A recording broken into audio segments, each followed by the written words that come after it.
Good afternoon, everyone, and welcome to another episode of the Author's Quill. I really hope you're having a good day wherever you're on our big, beautiful blue planet.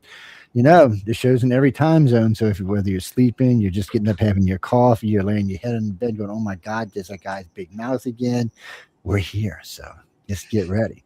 We're going to be introducing our guest in just a second. A couple of things going on. I'm going to let John tell you about the 99 cents deal, which I brought up last night on news. On the flip side, I got 500 million questions. And what was my answer? Go to the website. That's the answer. Go to the website. Yeah, so it is. It's 99 cents right now. Amazon dropped the price of Rise of the Future Volume 42 to 99 cents. We were surprised. We looked and it was like, wow, it's 99 cents. And I checked just a few minutes ago. It's still there at 99 cents. What is that? The ebook, though, right? It's the ebook. That's the one that created it. And you just go to Amazon.com. And it's the ebook, 99 cents. You can download it right now and get it. You'll be able to see Karah's beautiful work as well as all the amazing stories. But it's one of those things because of how well the book did at the get-go.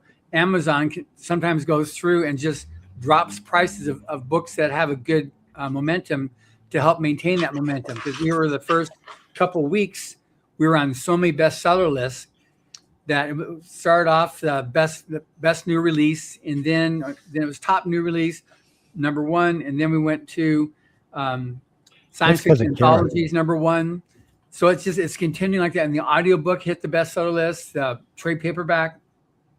So this is what they do to help flank it because it drives more business, and people don't usually just buy one book when they go looking for stuff. They'll take advantage of it and they'll buy other stuff too. So for them, it's a lost lead that they can use to get people to buy more books. But for us, it's really, really good.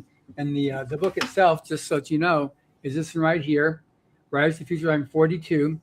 And it's, let's see. So your illustration, Karah, was?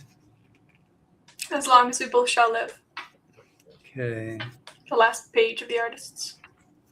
Okay. Were you a bad girl or something? Why'd you get put back there for? You was being bad, weren't you?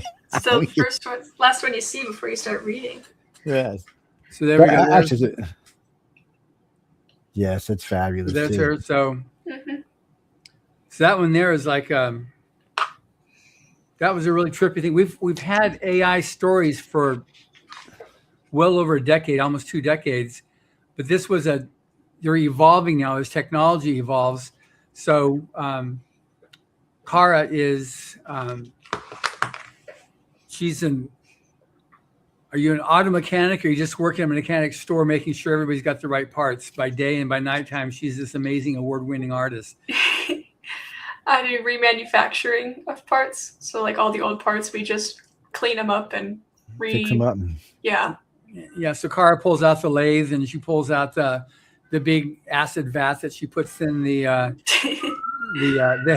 that car heads in there and bats them out so that they get all that gunk off them, and then rebores the cylinders, and then okay, here you go.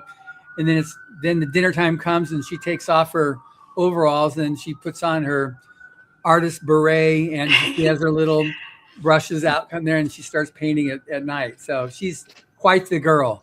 Thank you. That's kind of exactly what it is. I wear overalls sometimes to work, and then I take my hair out from a bun and put it into braids. So it's a funny transition.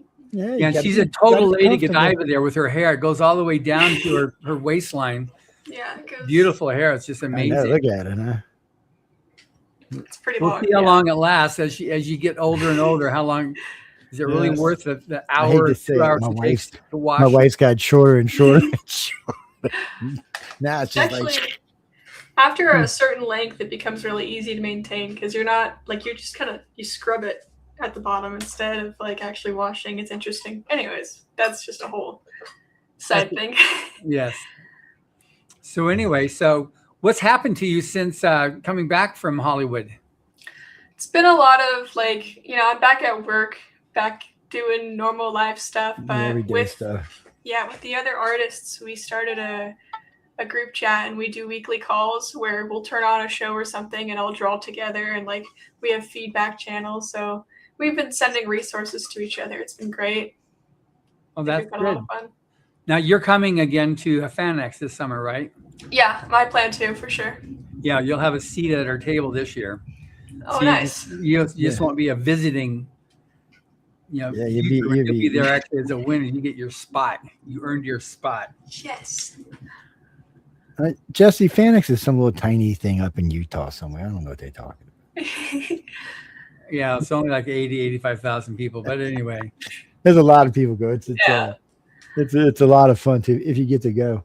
Mm-hmm. It's really cool. Utahnians read like freaks, so they need to have these. Oh yeah, almost every like young mother I know, they always have like a whole bookshelf, like a library in one of their houses. It's great. There's a lot of talent in the state, which is kind of nice. Some states don't seem to have that going for them. Other states, but not Utah, just seems to be balanced. Plus, let's be honest, it's a beautiful state, got fantastic skies, great scenery. A little, lack of rain for my own personal taste, but I mean, I'm used to it raining like 4 days straight and stuff. So. Yeah. So Joe, there's a link there on your right there that Carmen just sent you. We can show it because there's also some there's some pretty good media that's covering this lovely lady on the screen with this. Let's see. Pop it up. Well, come on up there. Is it pronounced Tool or Tuil or how do you pronounce it? Tula. Yeah. Yeah, she had a really nice piece there and there. It's like, we're getting some good media, and hopefully when we get there, Carmen, who's really good at media, we'll work out getting you either with myself or with Emily or both of us onto local TV as well. ABC, CBS, NBC. We do that frequently when we go out there for the convention. Okay, that's exciting. Yeah, there we go. Look at that lovely lady. You don't need to be doing all of that. Yeah, so this is a scary guy next to her, man. Damn. That's Mike. The writer. Strickland, that's the writer, Mike Strickland. Yeah, Mike, man, you look scary, Mike. I know you're listening. I love Mike. He's a great guy. He's a lot of fun to talk He was inspired. He's wearing a tuxedo and he's got his sneakers on. And yeah, I love the sneakers, man. He's got some he got that from last year when he saw one of our judges, Rob Pryor. He had a tuxedo and his red sneakers on that he came in with. So that's where he got the idea from. That's funny. But we're getting some great media for you, and hopefully it just results in more recognition for you as an artist, because that's part of the whole thing is you need that spark to get people like, oh wow, this is good. And then now you've got a website, or you've got what do we have that people can actually see your art? Right now I have an Instagram. I've not done can you post it in the chat? Yeah, I can do that. We can pull that up. My current plan is to kind of build up some money for a couple of years before I really dive into the art scene, just so that I can have I guess safety funds would be the best way to describe it. Get things kind of sorted out as an adult before I try hitting a full career. Don't worry. Don't wait till you're an adult, baby. I'm 63. I'm still an adult. So. Well, I mean, have my own place kind of thing. Oh, okay. All right. That's what I'm just talking about. All right. Learn how to do taxes, all that fun stuff. Fun stuff. Yes. Yes. The kind of things that you pay people to do because you have good art and you're rich and you can do that. You don't have to worry about it, you see. So you make the money and then you let other people worry about it. It's the cautionary tale on parking it, because you have some momentum going now. And, so anyway, it's obviously it's your call, but you've got some momentum. And so it's like inertia, the way inertia works is, well, a body keeps on moving until it has opposite force. It'll tend to keep moving. But so you got something moving right now, but if it stops, then to get it going again takes more. Well, Johnny Depp just started an art contest. Yeah. Johnny Depp, like the Johnny, yes, I know. I'm just as shocked as you are. Excellent. I think she's still a lead in her category. Yeah, and so I was surprised. I got a invite thing, I guess, because probably John and him, because they know we talked with him, and asking me about press, and I was like, "And who is this?" And they were telling me, and I said, "What do y'all do?" This Johnny Depp has an art contest. I'm like, Mr. Stay Drunk half the time. Yeah, you thinking, does he even know what good art looks like? I'm confused. Johnny, I'm not hating on you, man. Yeah, there you go. I mean, I'm just confused, Johnny. I love you, dude, but art critic, I don't think you should be. I think you might want to maybe talk to some people who are writers of the future. He's just like helping support. He's making the foundation for it. It looks like. Okay, so he's making a foundation, and the winner gets putting the money up. Okay. Yeah. Okay. Okay. That's cool.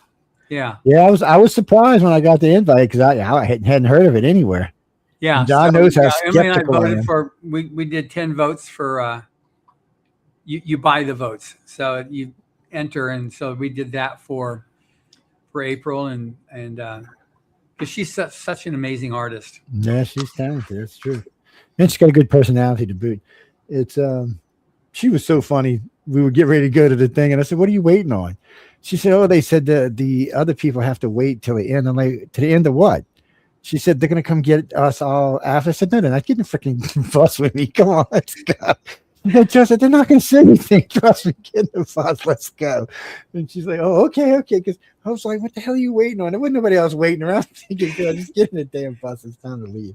It's but she's a sweetie pie. She asks good questions too. So yeah, she's doing really well. She's got I think she still lives at home because her studio's in the garage of their parents, so she's there.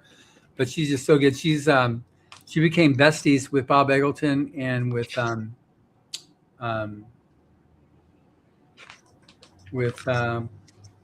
Larry Elmore. And they do weekly calls and they do sketch sessions together. You know, and so Bob Eggleton's now, he just emailed me yesterday saying, you know, because I connected him up with the DragonCon. So he's the artist guest of honor and at DragonCon this year.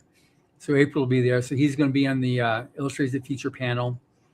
And then we're going to have an Illustrators of the Future panel at FanX. So you'll be on that, Karah. So that'll be good.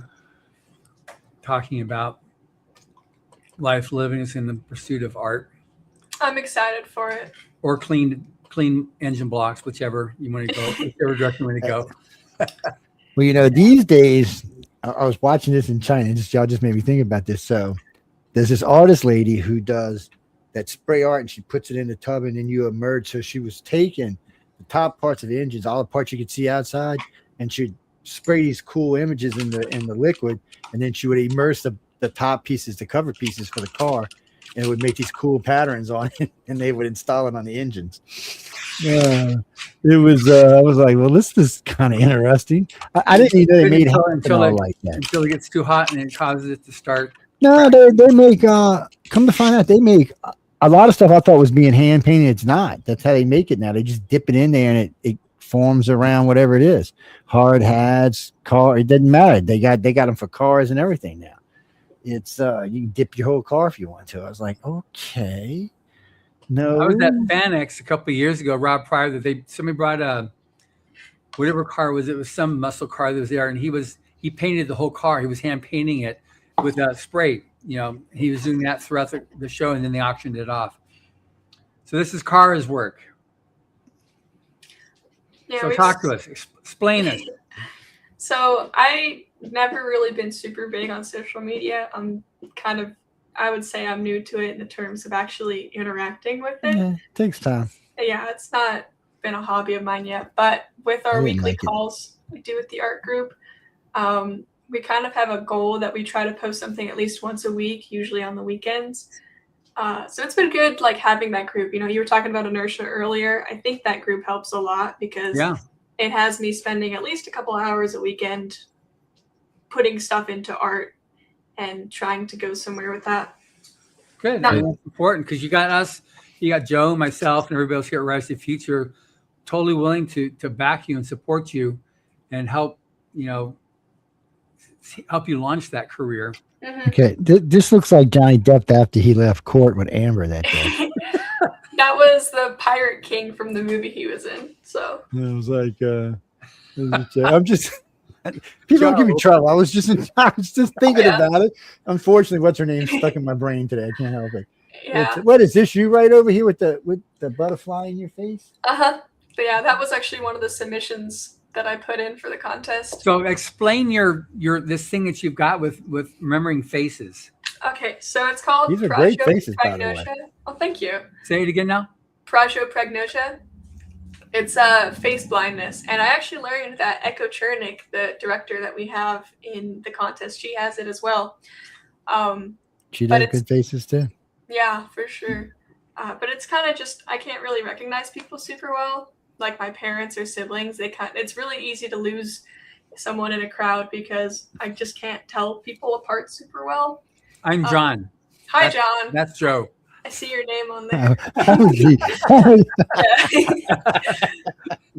your name down there, man. Yeah, it's okay. But it's kind of just like, it's a little challenging to be out in public and try to find someone because you have to be like, okay, what are you wearing? Which I guess a lot of people do that, but I don't know. It's different. I lose my parents in a grocery store. When I was little, I would lose them, and then I would think I'd find them, and so I would run up to strangers and hug them and be like, I lost you at the store.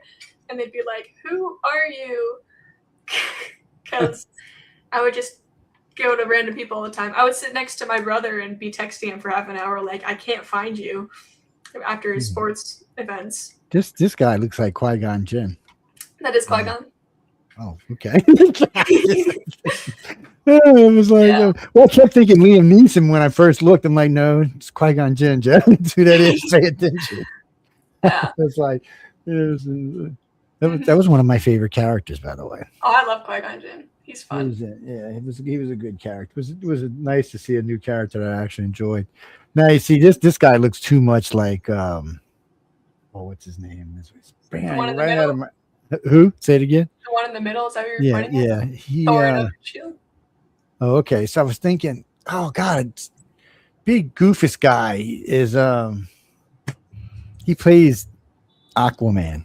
Oh, Jason Momoa. Yeah, Momoa. So when I first looked up, that's who I thought it was until I seen the eyes and the nose. Okay, I see. And once I looked actually into the face, I realized it was somebody else. But when I just looked at a glance, I was thinking, oh well, my oldest will like this picture. It looks like one of her favorite actors, which I'm not the biggest fan of Jason's, but still, I don't hate him. I'm just not a big, huge fan of his. No, I get it. Yeah. Most of these are like 2 to 4 years old. I only started actually posting recently. You do faces well. Faces are hard. Yeah. I've watched a lot of artists really mess faces up. This is politely as I can say it. It's of course this cat looks like it's on crack over here. But, I'm thinking, what's going on here, man? What are you looking at, cat? What is this thing actually seeing? And I love the Jordian data image. Oh, thank you. It's but I'm also a Star Trek geek, so that don't count, I guess. No, me too. Star Trek, Star Wars, all the good stuff. So when you were at the workshop, what did you gain from in terms of your artistic ability when you were there for that? Oh, there was a lot. Like I should have grabbed my notebook that I wrote during the workshop because I filled that out almost completely. But I think the live drawing, that was actually the first live drawing I'd ever done. So I was getting tips from my fellow contestants explaining the best method to go about that. And I feel like that helped a lot with gesture especially. But there was also the studio with Rob. Yeah. That was like a really interesting, I guess, viewpoint into how to approach art. I thought that helped a lot as well. Good. Now you see, you inadvertently going to get my Chihuahua tortured now. Now I'm gonna have to find a hat. I got 2 Chihuahuas, so one of them's getting a hat put on it. I'm just telling y'all. And when the Chihuahua gives me the sad face, I'm gonna say it's Karah's fault, y'all. Are you gonna send me a picture at least? Yeah. Okay. I will. I'm bad about posting stuff on the internet. When you're talking about social media, when I first started out, I didn't like social media. I thought it was a big pain in the you-know-what. And then I started noticing the more I talked on my Facebook page, the more people followed my show. I was like, oh, come on, man. You're not going to make me do this, are you? Now I can cheat because we publish so much stuff now. In the old days, we'd just be posting stuff just to get people to think. But now we have so many shows publishing every day. Yeah. You don't have to. They can follow the shows. But I still post goofy pictures of the dogs and myself and whatever weirdness is going on. Matter of fact, posting stuff from LA the other day, just goofy shots I took when I was in Los Angeles. It takes me. I'll usually get a third of the pictures that I've on the web before I see John and them again. And well, there's just so many of them to go through, and there's a lot of them which not going anywhere but back into the camera roll. Just some, you see people with these expressions on your face, and you're thinking, how the hell did you get this picture? Do you remember? Do you actually remember seeing their face look like that? It's like when all the artists, what were we all doing? You were standing somewhere in author services, and it was some goofiness going on, and I snapped a shot right as I walked into the crowd.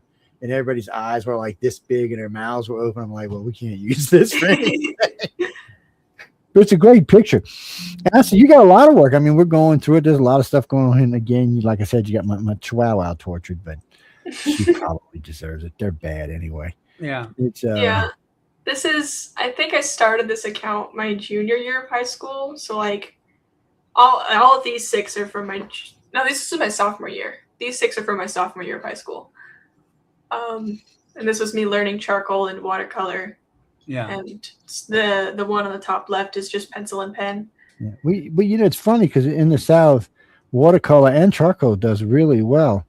Watercolor along the coast, especially if it's like scenes of foaming oceans or seagulls or just stupid shells on the beach, which there's thousands of these big people love these things. They're all done in pastel watercolors. It's they're I call them very unoffensive pictures is what I call them. Yeah.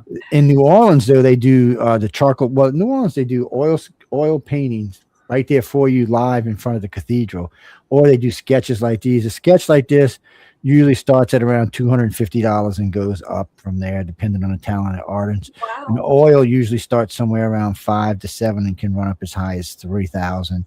And they do them while you're there. And it always amazed me because being a contractor, I know how oil dries. It's not the easiest thing to be painting over once I mean, granted, it's hot in Louisiana now. Let's be honest. It's freaking 100 degrees in the summertime. So things might dry a little faster, but I don't know. It is amazing. Yeah.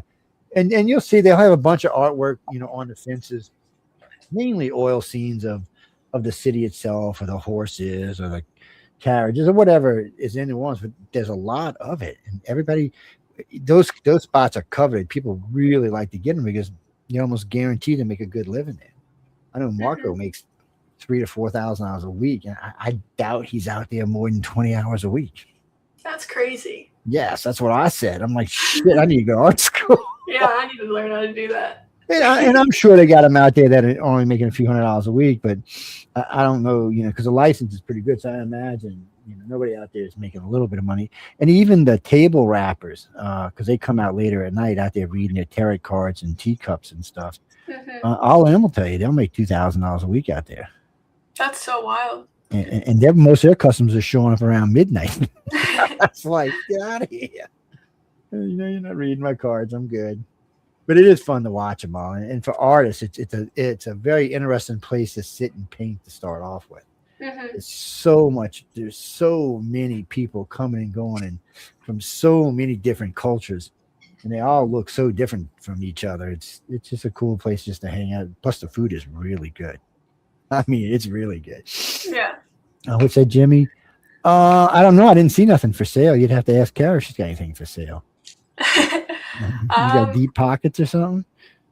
I have a bunch of just stuff, I guess, that I painted that I don't really touch. So anything like, I actually don't know if I posted it. The night picture that I submitted for the competition, Little Princess, that one's definitely for sale. Where is it? Where do we find it? I haven't posted that yet. She's teasing us, John. She's teasing us, man. I bet you it's online somewhere because of the contest. But so, Karah, I'm going to say something to you. Just pretend nobody else is listening except for maybe Joe. You are in what I've observed, because I've been doing this for a while. You're in a very special position. You've got an amazing work ethic, which is just really puts you in a league. A very small percentile of people actually have that work ethic. You've got a desire. You've got you're good to to talk with. You're like pleasant to talk with. You have a good communication. You know, you've got all the ingredients to be a success, but you need to apply yourself to it. You know, you're like, the fact you did as much as you did, being self-taught, is a testament to your ability to take on it and tackle it. Getting some training that you just did over that last week, a few weeks ago at the workshop, and now having some more direction of what to do. You know, I really think it's in my humble opinion, a mistake to put, you know, a career in art on hold, because I mean, Larry Elmore's been doing art for 60 years, and he says, I'm still learning. I still have so much to learn, you know, and he was always learning stuff. He started off when he was a kid with because he was super poor. So his artwork was done with a pencil that had shaved with a knife to sharpen. And then each week his mom, because it was a single mom, would come back with a box of groceries, and he'd cut the box up into the 16 or 12 panels, and both sides of that, he used that for his paper that he would draw on, and that's how he'd illustrate. That's what he did for years, because he couldn't afford anything.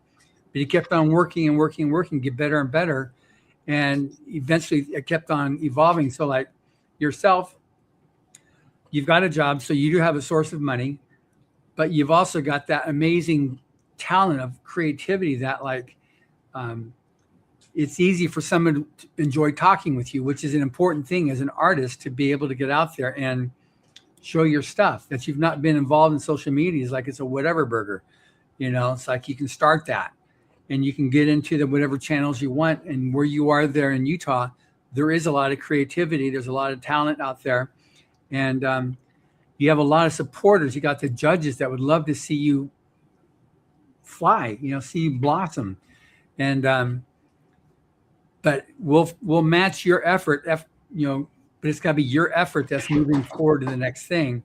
And so right now you've got a lot of people's attention that you can take and keep on moving. And, you know, hopefully you don't have any weird ideas. I'm not good enough, because obviously you win the contest, so you are good enough. So how are you ever going to apply yourself? Somebody just asked, how can I buy you a piece of your art? So, I mean, it really is that simple, you know. So you've already shown that you can do something. People see it on the screen and go, okay, so is anything for sale? If you put it up there, that we're providing a platform that you can evolve and start doing something. It's not going to be a career yet, because you're not there, but you got to keep on going and building up. And we've had a lot of winners that have gone on to successful careers, but they start real simple, and maybe it takes a lateral jump into another direction, creating, because you know so much with automotive parts, maybe because of your art stuff, you start making illustrations for automotive manuals. We had one of our gals that was the grand prize winner for the writers contest and the illustrators contest in a different year, and she got in doing manuals for Lockheed. She couldn't talk about it for a while because it was all confidential stuff she was doing, but she started doing that because she could write and she could draw. So, you know, I wouldn't wait till some point later on. I think that's a mistake. And you've got very loving parents that are totally supportive, which is great, you know, and that's not everybody has that either. So you've got a lot of things going for you. And I really recommend that you revisit that decision. I think the plan at the moment, so I just got hired on at my work, which means that I get a little bit of a raise, but I have to stay longer so that I can, like, you know, keep going. So it's saving up money. What I do on weekends is I am writing a book. I have a plan for this. I've written up to book 5 right now, and it's a 6 books plan. And so when that's done, I'm going to rewrite it all, and then I'm going to try submitting for your contest at the writers portion for a couple of years. That's one of the side projects I have. I also have a board game that I'm working on, and I'm going to be trying to go out to Indiana for, I think it was Dragon Con. And Dragon Con is in Atlanta. So you're Atlantis. So Atlanta, yeah, because we have a lot of winners that go to Atlanta. And so it's easy to room up with other winners and just, you know, share a suite. I think it was the one in Indiana. I can't remember what it was called, but it's one that I do plan to go to for the board game. And then I've also been doing just like local commissions and murals. So I try to keep busy in the art aspect, but what I started recently was actually doing the posting of it. But I took advice from a lot of the artists from the workshop that were saying you can have 1 million drawings in your for your archive, I guess, but don't post them all at once. So I'm trying to like be sparing with how I post at the moment and build it to like a scheduled thing. So I'm trying to keep up on the like actually doing art. I really don't want to lose that, but until I get my own place, like somewhere, I mean, I at least need to learn how to do taxes. That's kind of my baseline of where I start. Is once I learn taxes and once I have a house and once, maybe not a house, but like somewhere on my own to have a space for the kind of things that I want. I think that's when I'm really going to try to like maybe push the book I'm writing and finally get the board game published and finally hit all of the projects that I've been building up for the past couple of years. Because they're all still in production. Nothing is ready yet.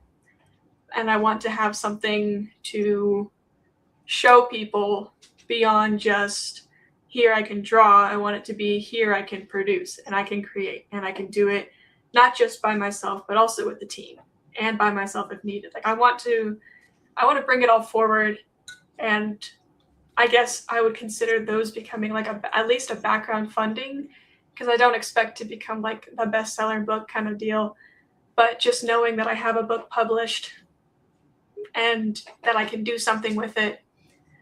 That's sort of the goal at the moment. Well, all right. Joe, over to you. No, I was just thinking, I was 23 when I opened my first business. And I was because I was working for someone else and I was getting really tired. I just got out of the military and I was getting tired of being jacked around. So I opened my first one. And then a friend of mine came over and said, "Hey, I need you to come work for this company." And he just offered me too much money to say no. So I said, okay. And then I did that for a while, but then I caught. You became a manager for McDonald's. Yeah, I was. I was I GM for them for a while. And don't get me wrong, they paid really good. I know they paid you really good money because they need somebody in a store that knows what's going on. But that, and I also had a big store on the beach. It made a difference. But the thing of it was I was catching myself. Even after I left in, I went to work for the other company. I was catching myself. I was working 6 days a week, 7 days a week, 16, 18 hours. I'm like, if I'm going to work like this, I might as well be doing my own business, because at least then it's all coming back to me. So I had some family and some businesses in New Orleans, and they were working for these different companies. And I went in and said, "Hey, I'm looking for some work in these areas." And within 10 years, I was handling about 80 different properties, over 3,000 units that we were in. Plus we were building, destroying, taking care of hurricane disasters. So it made a lot of money really, really, really fast. But going into it, I figured I was going to be killing myself forever just to get ahead. And in no time I was ahead and just bankrolling. Now I'm retired. I got to, watch myself, because I like to spend like I'm filthy, stinking rich, and I'm not. So I'm like, "Ooh, yeah, let's go and buy this." No, Joe, stay away. Bad Joe. It's but there's, it's going to come a point where you have to decide: do you like working for someone else, or do you want most everything you do going back to you? And it's really going to come down to that, because any successful artist or any successful author somewhere down the line has to reach a point where they say, "Okay, this is now about what I want, how I want it, and how I'm going to do it." Good person to ask about that is Dean Wesley Smith. I've talked to him about it a couple of times, how he got started, where he's at today. He's got his own publishing company, and he does everything. Him and his wife, they do everything. There's no nothing they don't actually do. So there's always ways to get in there. And then you got to decide, you might want to get married and have 8 or 10 babies. Being from Utah, Utahns like to have babies, man. Let's just be honest about it, man. 5 is average out there. So I babysit them a lot. I know. I'm just saying. I got friends, man. They're like, "Well, I only got 5." I'm like, "You only got 5 what?" He said, kids. I'm like, 5. My dad is the oldest of 10, yeah, and my mom is the youngest of 5. So like, I get it. But I mean, and there's nothing wrong with big family. But I mean, that's all, decisions as life goes on. And, having babies, man, takes a lot of energy and takes a lot of stuff trying to paint all right when there's babysitting you laughing. He was like, "Can I help, Mom? Let's try it." Actually, a lot of the pieces that I've done, like especially ones that you guys have seen, I take them when I babysit kids, and usually the kids are between like the ages 6 to 12. That's good. And I'll let them scribble the backgrounds a lot. So if you go to the Instagram page and look at the butterfly one, the whole background is just washed out watercolor that I was letting kids throw paint at. So that's a good thing. See, you might be a good teacher instructor one day. Well, that's what I'm saying. There's going to be a lot of opportunities open up, like the gaming industry. They're always looking for artists in the industry. There's so many storyboards that have to be done, and even though they use AI for some of it now, they still want real people doing their storyboards. They don't mind AI copying the storyboards, but they want you doing their storyboards. And it's not just there's other big companies out there, and a lot of companies can't use AI for the simple fact it can't be copyrighted. So if you've got a successful advertisement network going on and you're using AI art, and Joe Schmo down the street decides he's going to use your art, there's nothing you can do about it. He can use your art. So they prefer to bring in real artists. So there's always those kind of jobs. And, I got a couple of friends that's basically what they do. They're artists for different companies. Whatever they want, they just draw it out. And they still do, art and stuff. They still go to shows and stuff, but they like that steady weekly paycheck. And I say, oh, okay, yeah, I'm gonna get $5,000 this week. I'm a happy camper. It's art's a good thing. It's a subjective thing, but it's a good thing. It's always a lot of fun. And if you get both, what has it been 5 winners? I think John told me that's won both. Yeah, I think it's either 4 or 5. Yeah, so there's several people that are going for it. Yeah, I know Cheryl's going for it. Yeah, Cherie, she's definitely going for it. Yeah. We got she's one with what 4 of them. I think she's got 4 little critters, 4 or 5. I can't remember. I think she got at least 4. Yeah. What do you mean, Jesse? Kids are great. Mine are all grown though. Yeah, God. Even the grandkids are grown, man. Shit, the great grandkids are grown, or almost grown. There's enough of that. No, we don't need any more. Oh, Mike, I see you down there, Mr. Strickland. You can pop in the room anytime you want if you can hear me. So now, Karah, so just at the week-long workshop, so there was also these various. I know that Brittany Jackson talked about one of the Hubbard essays on art, and for her, it's one of her major datums that she uses when she creates art: quality of communication. Talk to me a little about that and how that went when she was talking about that to you. Quality of communication. I'm trying to remember it because I usually remember things through my notes, but I do know that a lot of the week they talked really heavily on communication, how important it is, because if you're being contacted by someone and you're not going to be responding on time, or you're not going to be civil or polite, it gives you a really bad reputation. And a lot of them will be like, don't contact this artist because they're not talking to you on time. They're not letting you know when a problem is coming, when a problem comes up, and how you can work around with a solution together with them.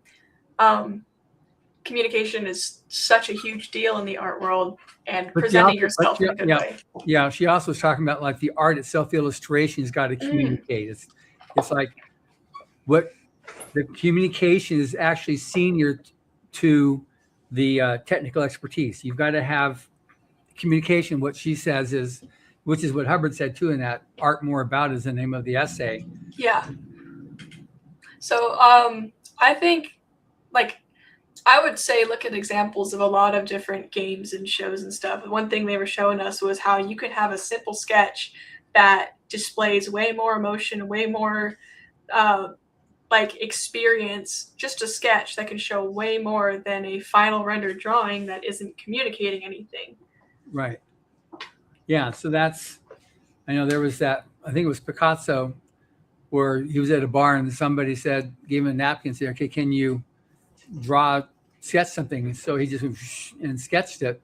And he said some outrageous amount of money. He said, okay, that'll be however much money it was for. He says, "What do you mean? It only took you a minute to do?" He said, "Yeah, but it took me however many decades to get to the point where I could do that."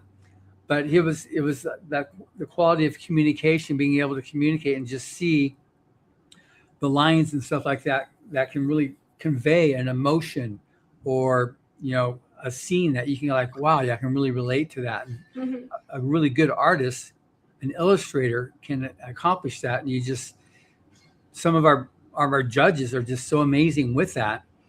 We had Sean Tan, one of our judges, who hasn't been out here for a while. He's raising a family right now. Then he'll come out. He's in Australia. He's done a lot of books, but he illustrated a book. It's called, I think, the Journey, and about somebody coming from Europe to America or an English-speaking country, and he didn't understand anything that they're saying, and they couldn't understand him. And so there's no words at all. It's just his imagery is just so amazing. You totally get it. So he won book awards for written books. He was on bestseller lists from that. And he won the Astrid Lindgren Award, which is one of the most prestigious awards in, I guess it's in Sweden, or I think it's Sweden, stuff like that. There's a $50,000 prize on that. Astrid Lindgren, that's the one that wrote Pippi Longstocking. But it's but his book told a story just by illustration alone. And so he's been an amazingly successful. He loves judging the art when it gets sent to him to judge. But it's that one datum, because the writers have it as well, is that quality of communication. And in storytelling, which when we get our next guest on too, it's story is senior to like all the proper construction and stuff like that, so and that's one thing that people come to realize, is they want a good story is more important than just, okay, is this the proper adverb and adjective, and where's the proper punctuation and stuff like that, and which is just, doesn't advance story necessarily. I would say that's a big reason why there's such a variety of styles, is because you can have stick figures. Like, I don't know if you've ever seen those stick figure fighting animations. They're kind of like comic-y and silly, but they show a story through just stick figures. Yeah. Or you can have, like, I've seen this happen a ton at school. Whenever my teacher was gone, I would tend to be the substitute for the class, that she would leave. Like, I wouldn't be the one actually being paid to be a substitute, but she would leave me in charge, kind of deal. And so I would be teaching these classes of students that were like the class below me. And the biggest thing I would see was, how are they conveying their story? Two different guys would be drawing cars with watercolor, and one of them would have the right composition. They would have that lighting. They would have the car itself, its proportions were a little bit off, but it was very alive, while the other one would have like a pen and pencil sketch.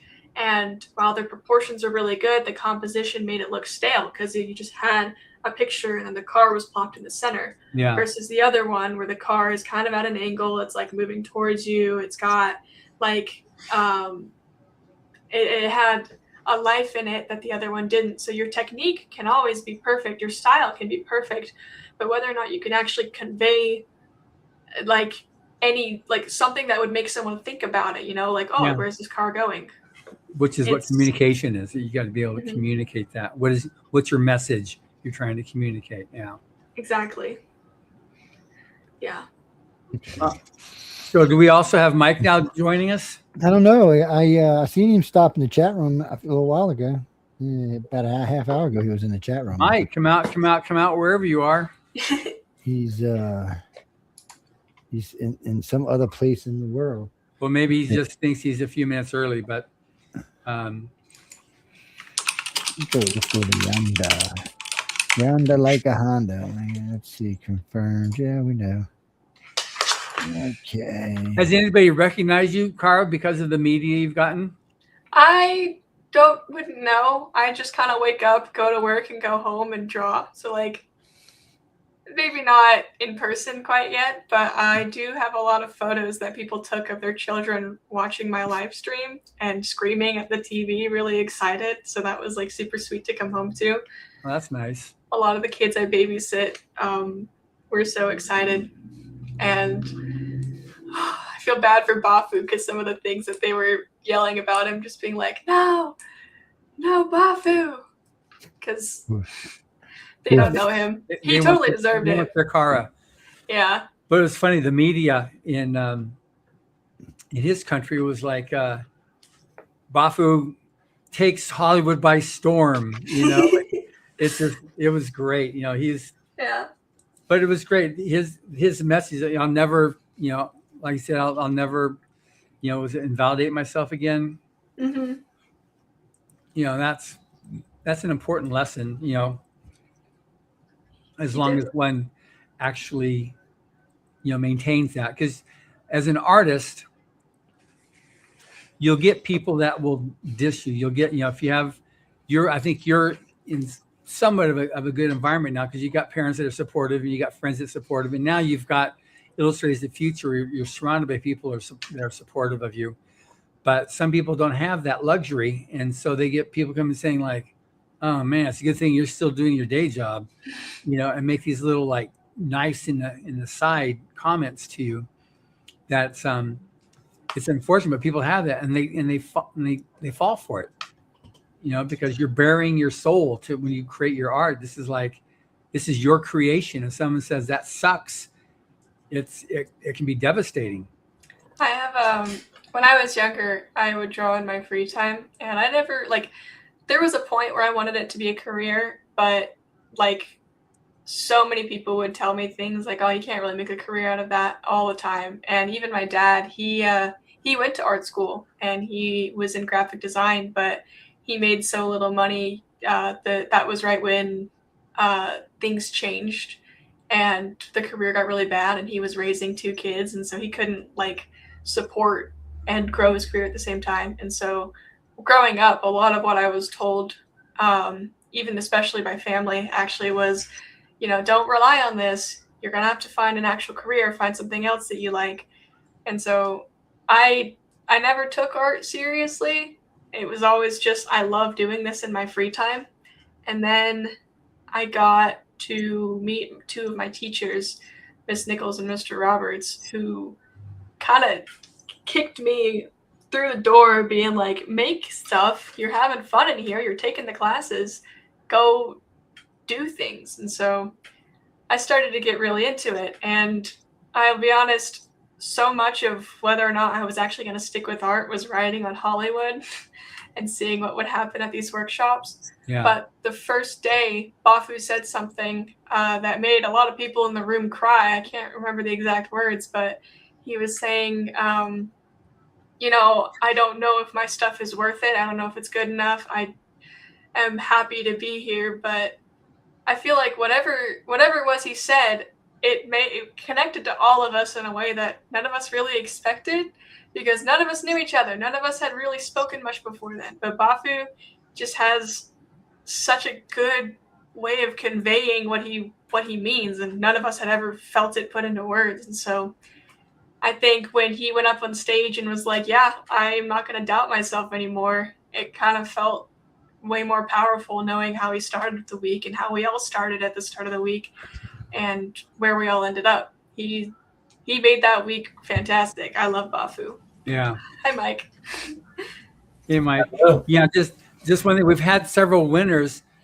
Actually, I mean, we've had 1,000 winners. So we've had a lot of people who they still have their day job. They still do what they're doing. They realize I don't have to park. I don't have to not do my creativity stuff. That, you know, we had our grand prize writer winner, Barbara Lund, from, I guess, 5 years ago.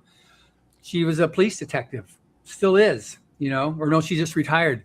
So she did that. So she would get up an extra 2 hours early to do her writing.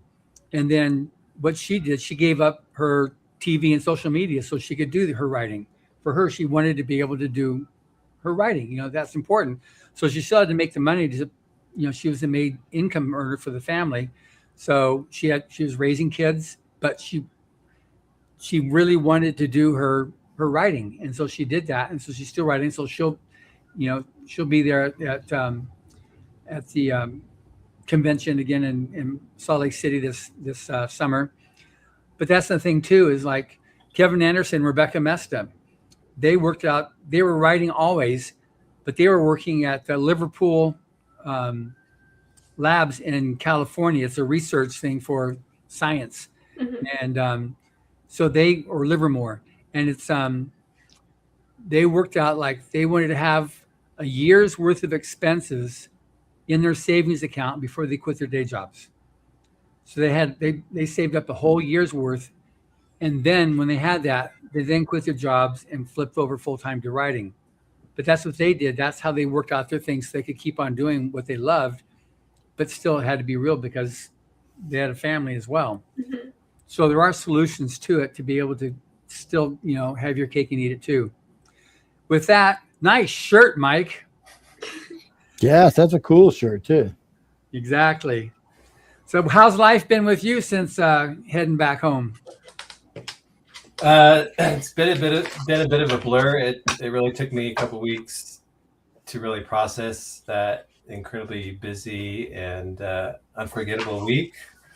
So if you ask me what I did in those 2 weeks, I'm not sure I could really give you a clear answer. Yeah.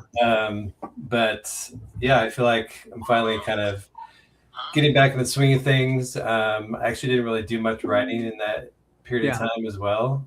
It just kind of felt like a sponge that was full of water. Yeah. So I'm just curious. So now on your story, as long as you both shall live, because like I mentioned at the beginning of the first hour with Karah, so we've had AI stories for a couple of decades, and they evolve and they morph in different ways. And as technology grows, different things that you've got science fiction doing. So the way you've got it, with one guy, well, both of them on this project, and then confidential. So they sign their stuff. They can't really know what's happening to them when they're in their I guess their pending tank, and then when the day's over, they get taken out of the pending tank and back in their body. And then there was the problem with the girl, and the guy was like, whoa, whoa, whoa. And so where'd that come from, that idea? Is this like, I'm always amazed at how you guys think of it. How'd they think that? So how'd you think that? Yeah. I always struggle with talking about the plot because I don't want it has like a key turning point that is a bit of a spoiler if I mention it, but anyone who's listening, people don't know it's an award-winning story. So there. Yeah. So anyone who's listening now can not listen for the next minute or so. But really, the idea came to me. It sounds cliche, but it's true. In a dream, I kind of woke up with this from a dream in which this man and woman were in love, and something happened to the woman. We'll just say it. She died in this kind of digital world. I'm sorry, her physical body while she was in a digital world, but her consciousness, which had been uploaded, was still existing, but she had no physical body to return to. So, which is essentially what my story is about, and how they overcome that challenge to be together. But really, that's it. It started as a dream. So. Yeah, but one thing that's amazing about it, what you raised, which was it's a question of it's ethics, but it's also morality. The whole thing of like what constitutes a person, because what you did there, and it's because otherwise people are into the science fiction stuff of like, okay, I'm uploading my consciousness and now I'm going and doing my thing, zapping all over the world or all over the city or going between opening gates and stuff like that. That's been done, and that's like, okay, cool. But you raise a different question on the ethics and morality of this whole thing at a time when AI, specifically generative AI, is a real issue, and the morality and ethics of it is very much coming under scrutiny. So that's what, to me, at least when I read your story, was much more impinging. And so that's what I was looking like, wow, because the other stuff is, I got that, the structure, but the underlying morality and ethics that you address that issue, to me was much more significant. Yeah, thanks. I think it's really just when I woke up from this dream and I started jotting down ideas, I started exploring it in my head of, okay, well, that scenario I just described, what if that actually happened? This person's physical body is dead, but her consciousness is still alive. So in a real world, what would that look like in terms of the response to that? I have certain opinions about corporate America, or just the corporate world and corporate mindset. The corporations are risk averse and they care strongly about liability. So that I thought would be the first response of a corporation, would be to try to limit their liability. And so exploring whether they would consider this person legally dead, even though their consciousness is still alive, or not, kind of what that would look like. So those are some of the things I thought would make for some good exploration in a story. Yeah, but that's one of the things that makes Rise of the Future such a standout, because they're not just, they are stories, but they're not just like, oh, that's a good story. There's a lot more to it. In order to be publishing this book, you rose to the top of an amazingly deep well of story submissions, and so there's thousands of submissions every quarter that you then made it to, you bubbled up there. The top of 3 that made it is an amazing testament to you. But like, what makes a story stand out that much that these other judges, who are themselves, that everybody that votes, that goes through this whole process, are themselves best-selling authors, very much experienced and very much aligned to the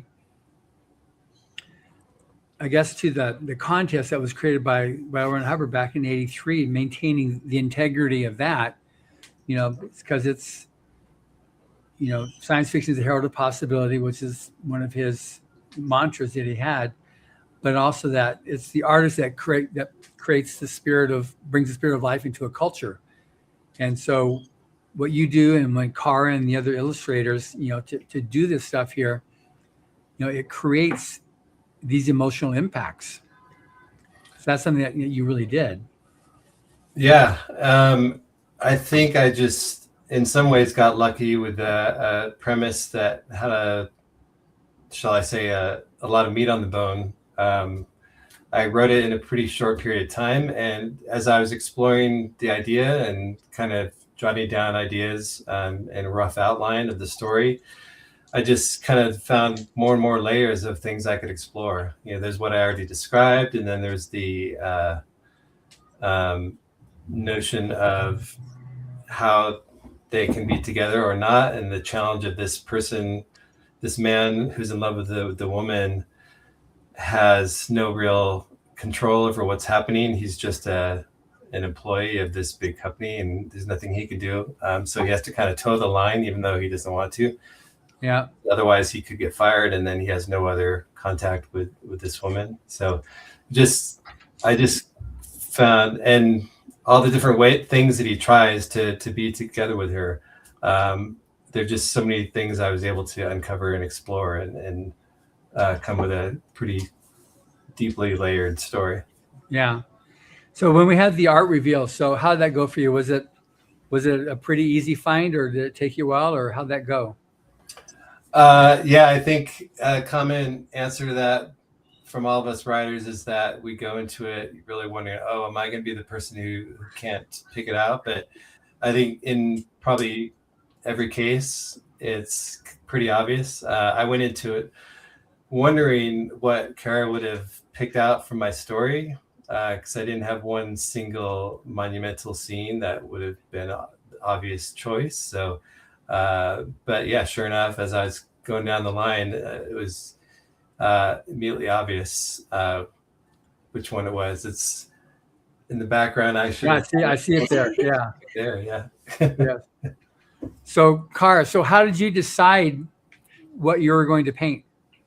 So I remember I read your story probably like 4 or 5 times before I even started doing thumbnails. Because the first time I went through it just to read it, and then the second time I went through it, and I was like, wow, I noticed so many things. You know, the kind of the rewind through it. And then the third and fourth time, I would take notes of all of the features and all of the genders and all of any description you gave to any character at all. So like, I remember, I probably still have it in a sketchbook somewhere. I would write the name, maybe like just scientist 1, scientist 2, character 1, character 2, like, and then their importance level. And then I would write all of the things you used in the entire story to describe them. And I remember when you had, what's his name, Liam? It's been a minute since I read it. Jamie, maybe? Or the guy. Technician guy, or the main character. The main protagonist. Sam. Huh? Sam. Or, I don't know why I thought Liam. I think that's the guy I used the reference for.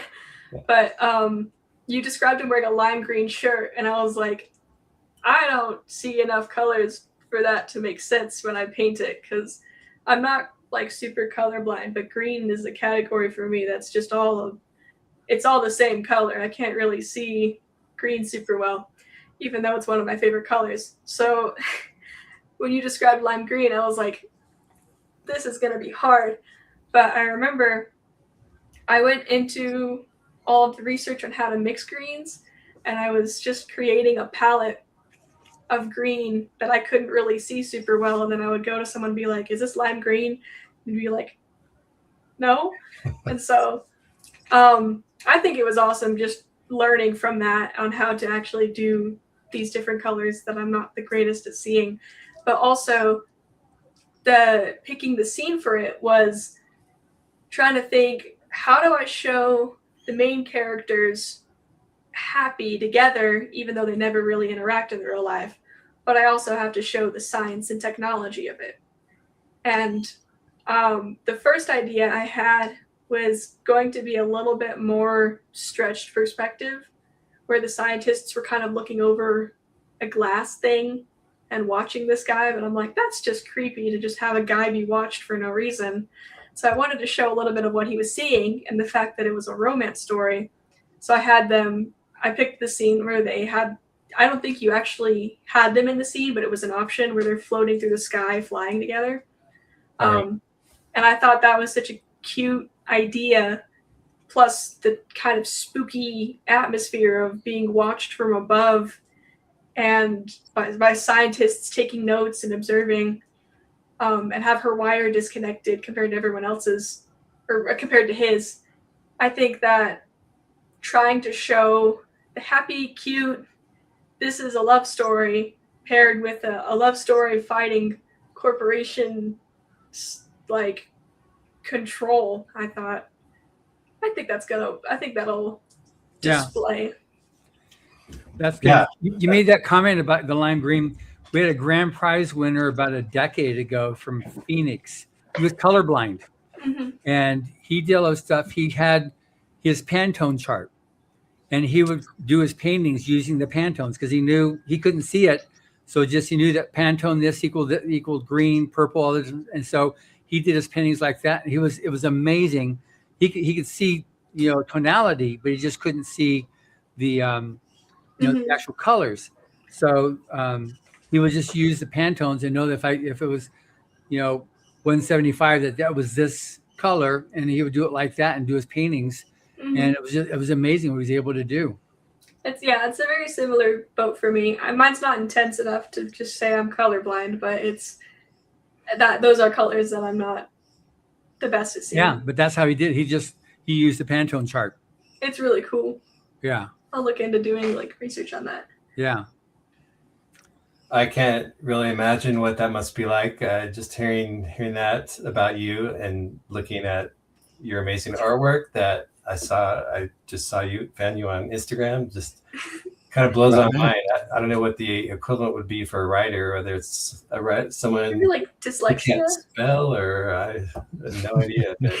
It's quite impressive. Yeah. Actually, I appreciate that you made a shirt lime green because I learned a lot from that, and I feel like I've Like it made me face a weakness that I've kind of been ignoring. You know, you'll notice in most of my paintings, all of the green that I have is very small and in the background or generally accidental.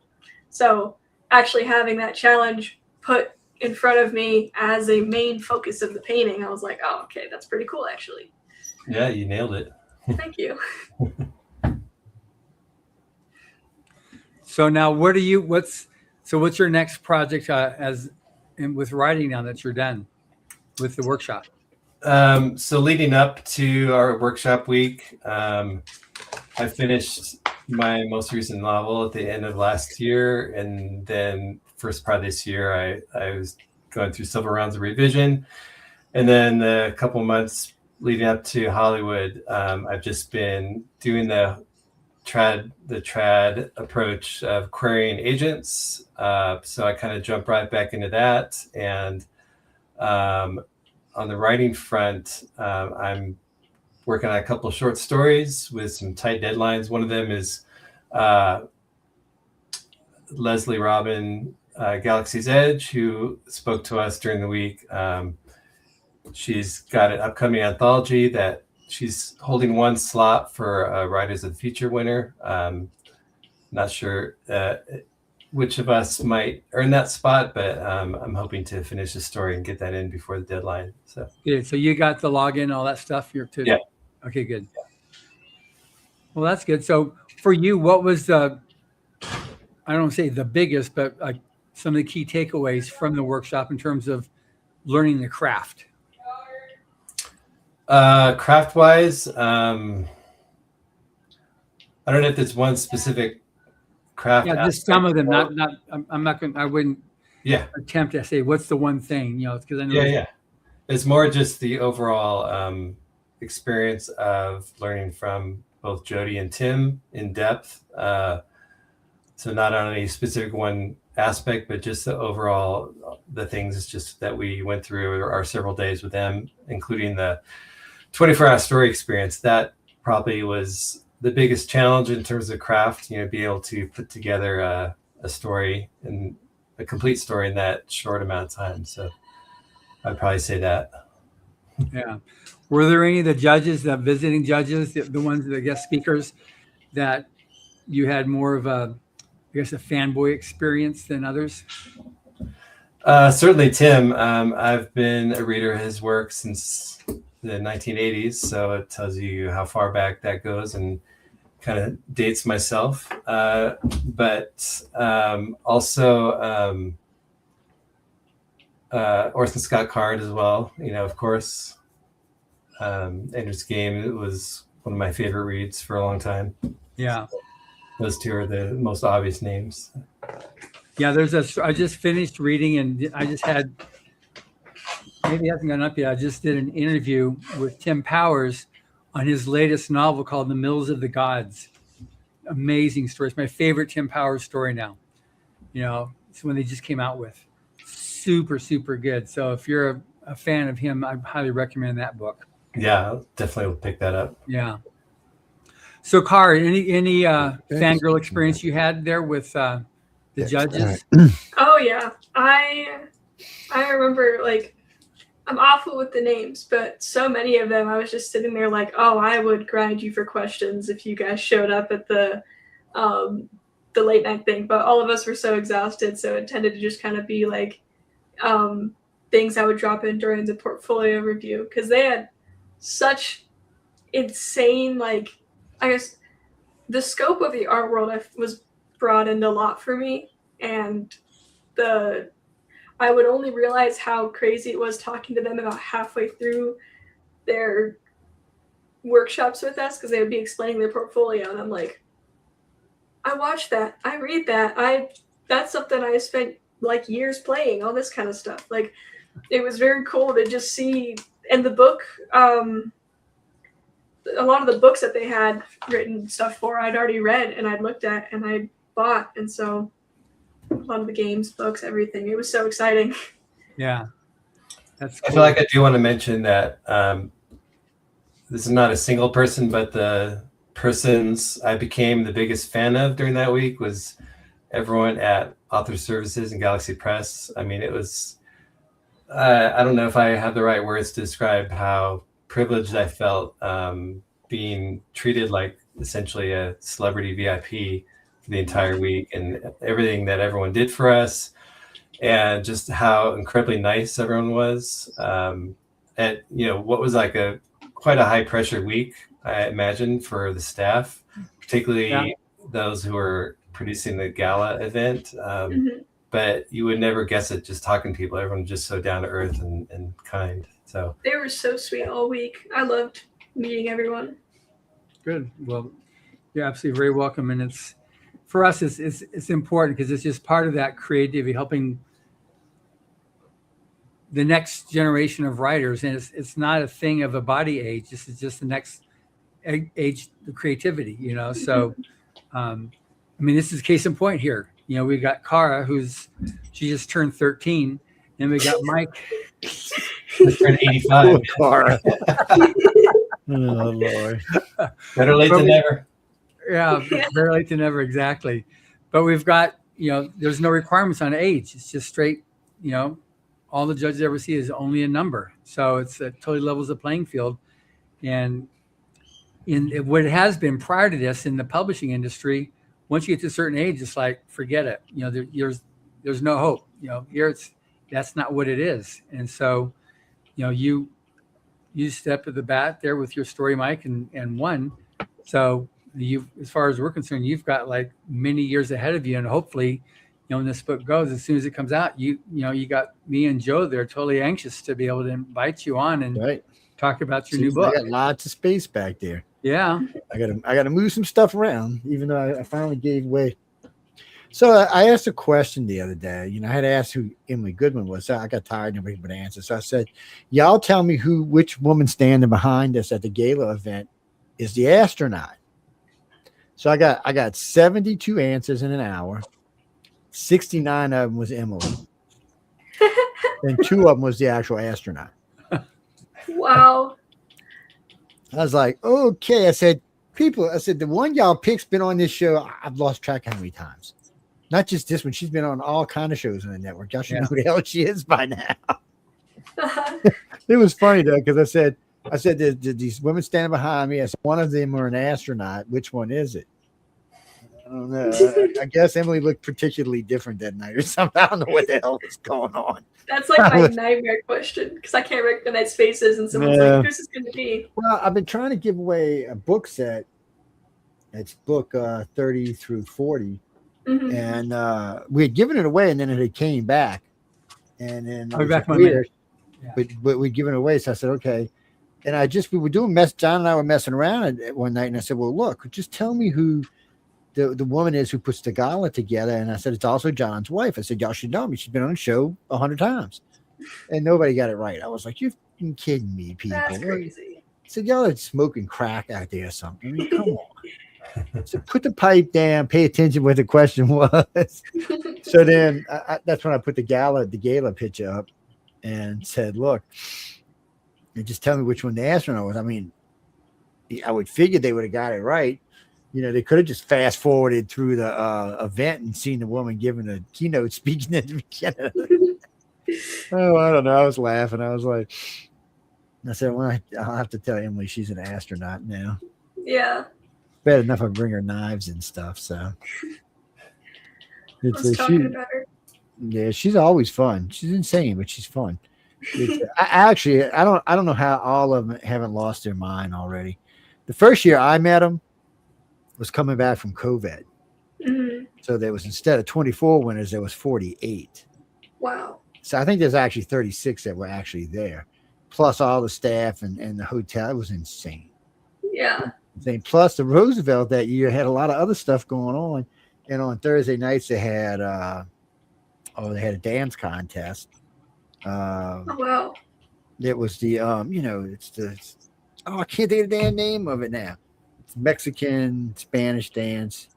It's really famous. Awesome. Anyway.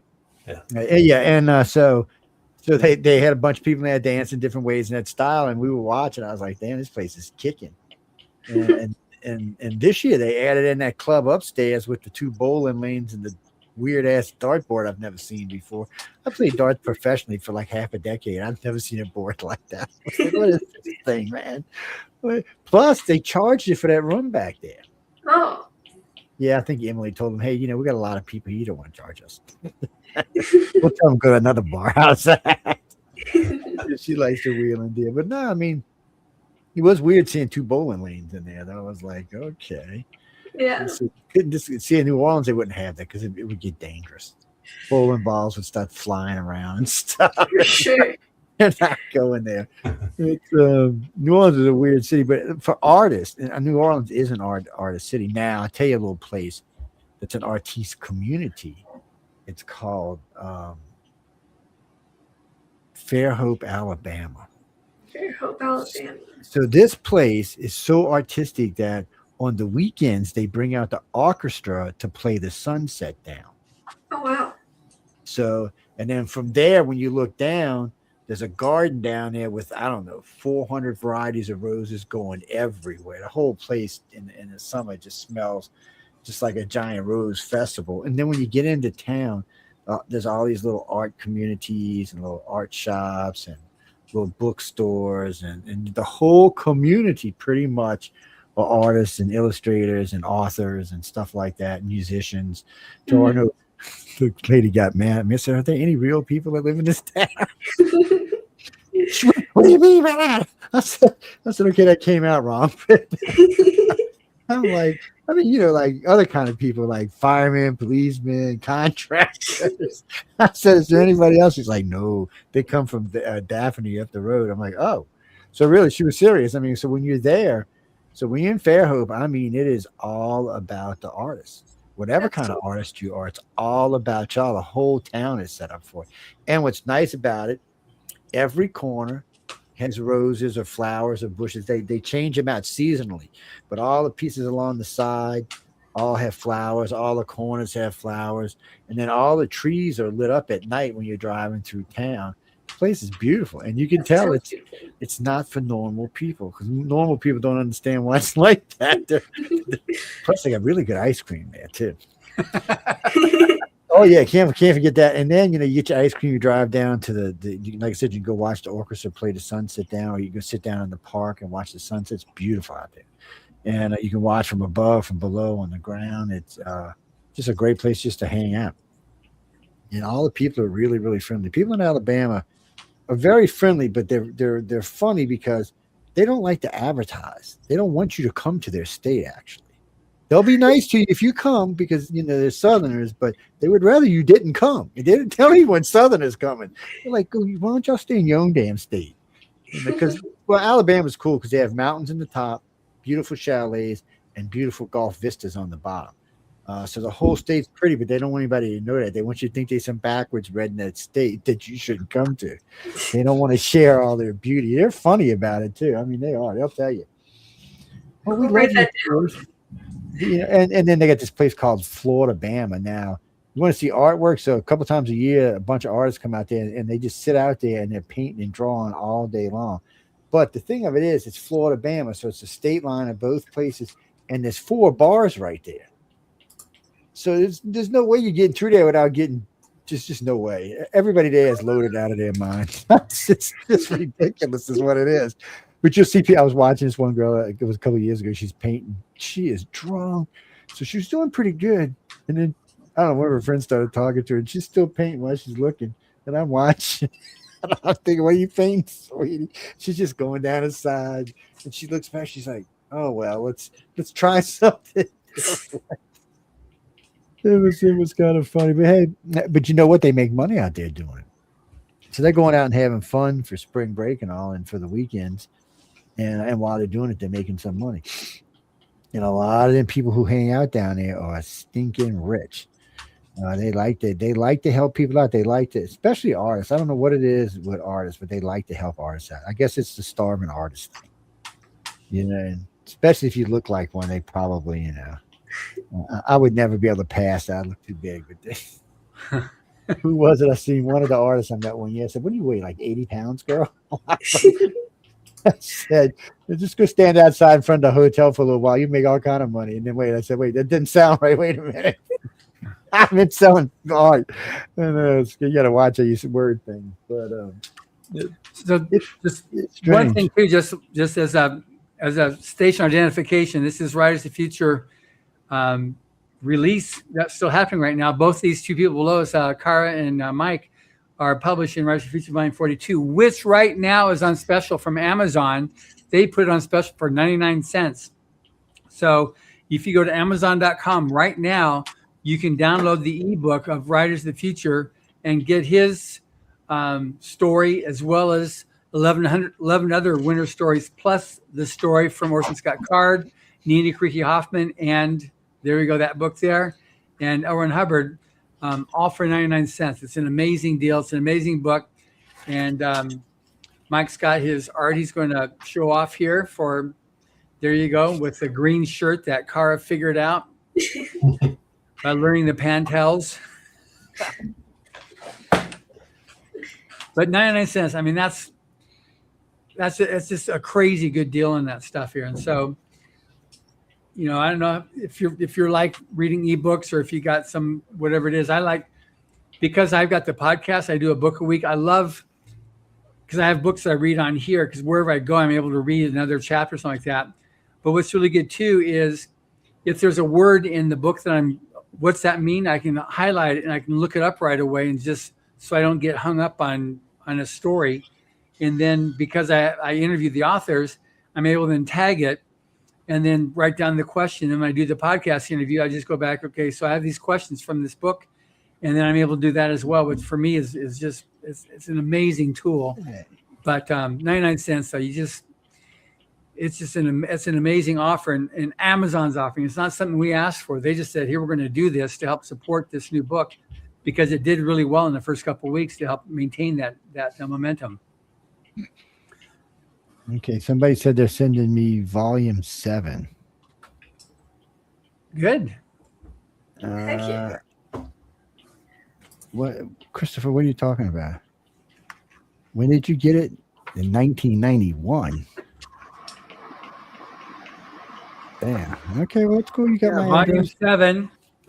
That's that book right there. That's the Frank Frazetta cover, and in that year we had some of the winners that were spotlighted there: Mark Garland, Michelle Levine, Valerie Fryrick, Michael Payne, and James Glass. He was the grand prize winner. He's a science guy. And this book 30 got a different cover than mine. Hey, now what's 91. Frank Frazetta, that's a keeper. Oh, yeah. He was a judge. In fact, the only video interview that exists of Frazetta is one that we did here at Author Services when he released his painting for Mission Earth, and he looked like just amazing. He was in a tuxedo and talking about his style of art and how he did it. It's an 8-minute video we did, and there's videos out there with Frazetta, but they're just pictures, and then him being on radio, just audio recording with pictures. This is an actual video of him talking. You see him talking. It's just amazing. It's had tens of thousands of views on that stuff from other artists that really love Frazetta. And then, so Karah, maybe I don't know if you knew, but like Rob Pryor, the guy whose studio you went to, yeah, he was one of the last students that trained under Frazetta. Oh wow, that's cool. Yeah. I feel like it was mentioned, but like at the time I didn't really know who that was, and so now it's different. Yeah. Oh, But anyway, so are there any essays? Because one of the things I like to ask is if there's any essays that stand out for you looking back now, because I've got some of the writers, when I've talked to them 10, 20, 30 years later, it's like, which essays stand out? And some of it, this one still stands out for me as the one that helped me on either Search for Research or the Manuscript Factory or some of these different ones there. So any particular Hubbard essay that stood out for you, Mike? I'm trying to think of the title of it. I'm sure if I tell me what it's about and I can tell you the title. Yeah, I was going to say, if I start talking about it, I'm sure. Magic Out of a Hat, I think it's called. There was a line in there, I think something about if you can't lie well, don't ever write fiction or something like that. That kind of stuck in my head, but I think generally that one I thought was really gave me some good ideas for, you know, generating, like brainstorming ideas for stories. So yeah, that's one of the things too. Like you talk to any professional writer, the ones that are very successful, you know, the whole idea of being stuck, you know, and I can't write. You know, there people really get into, you know, I've got my creative juices are turned off, and it's just like, you know, Kevin Anderson does the whole thing on it, and Hubbard does there too.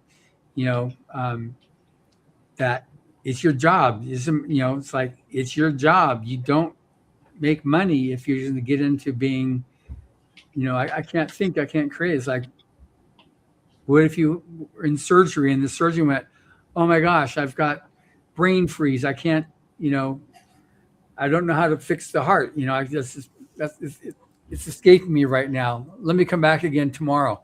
You know, it's like they treat it like that. It's a business, you know. So like a writer writes, that's what he does.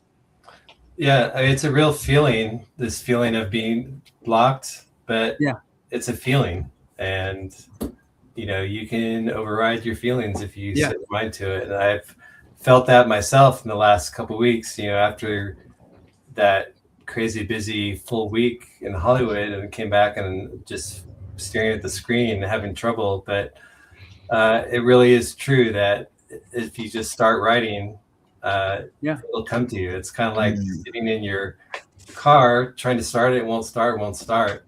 Battery's dead, or whatever. Then I get out with Martha and say goodbye, car.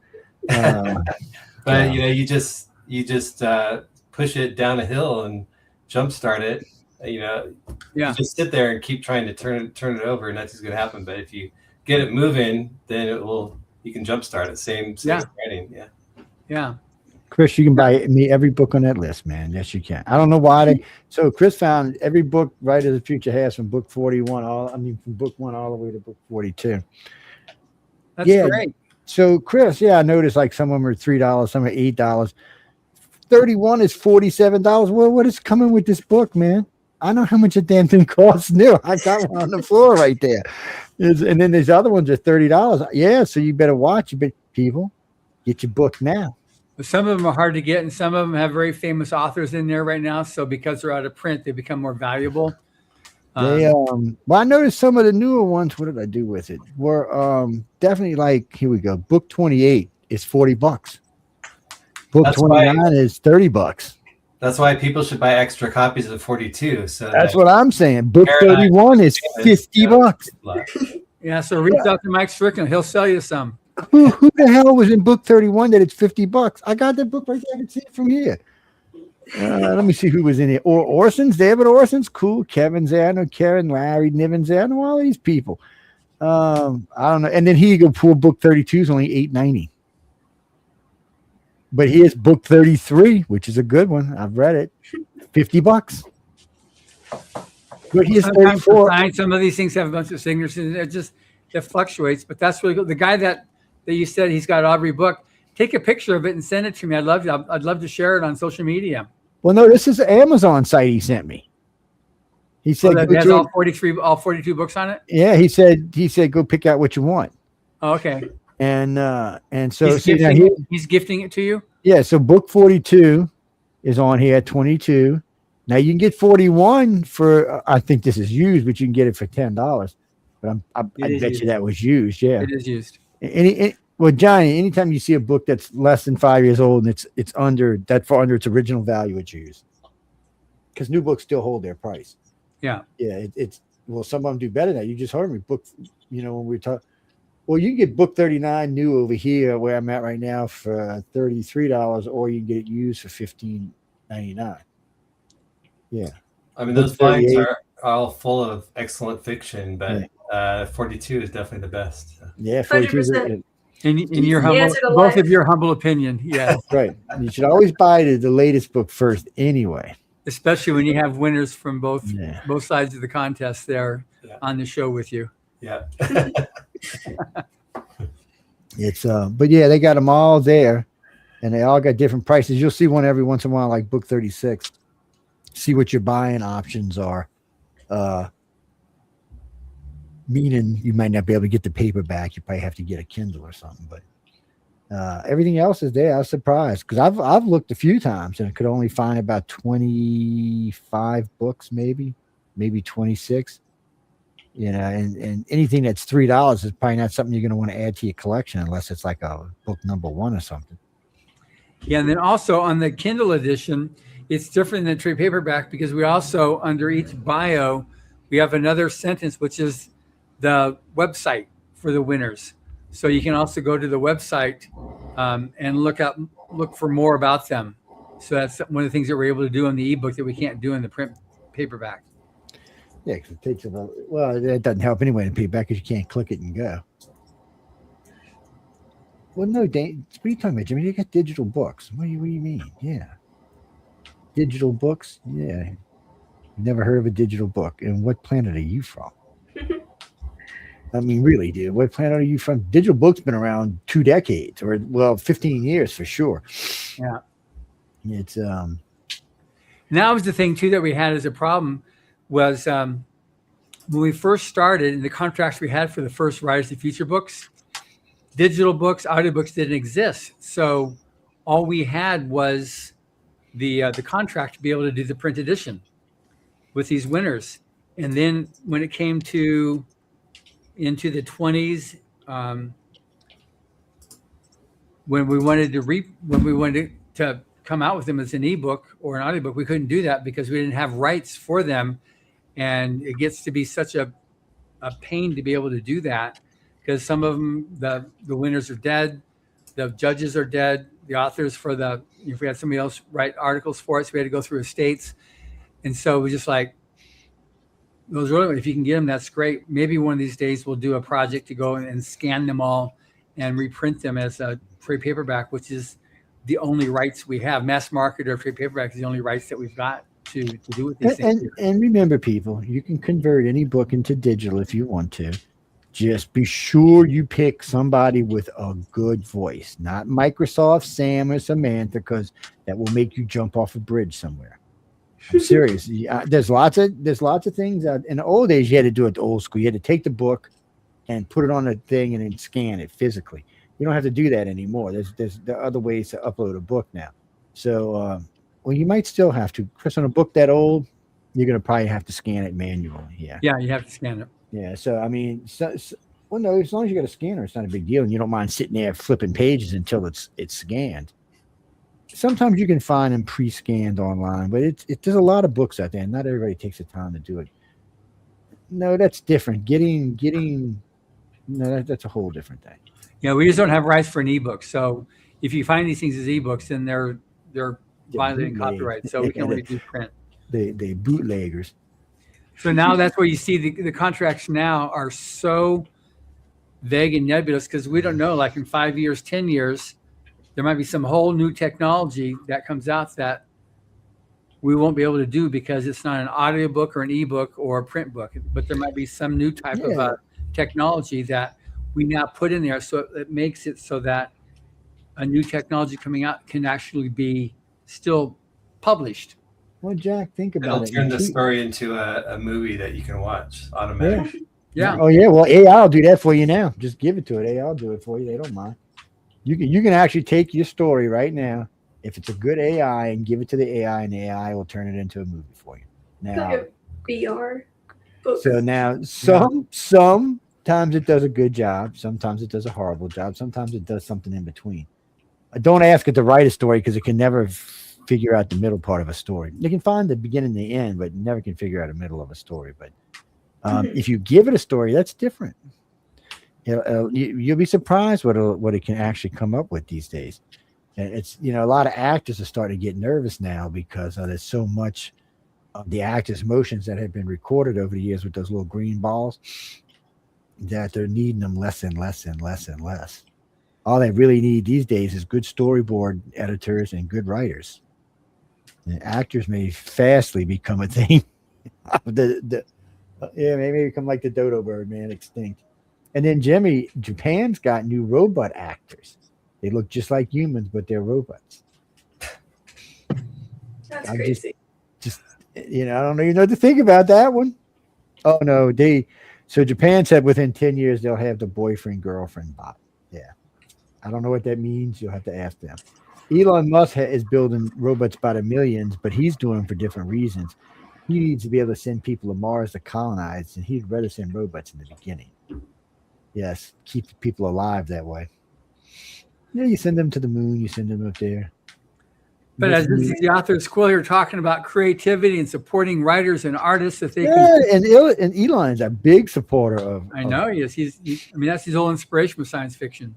Yes, he's a big time supporter. I was listening. Yeah, Emily saw him at a premiere of in front of our offices here on Hollywood Boulevard. There was a premiere for one of the Star Wars movies, and so we saw him and we're chatting with him, and so we asked him, did you read Battlefield? He says, yeah, it was great. I read it. It was like 14 or so. I said, you give me a blurb? No.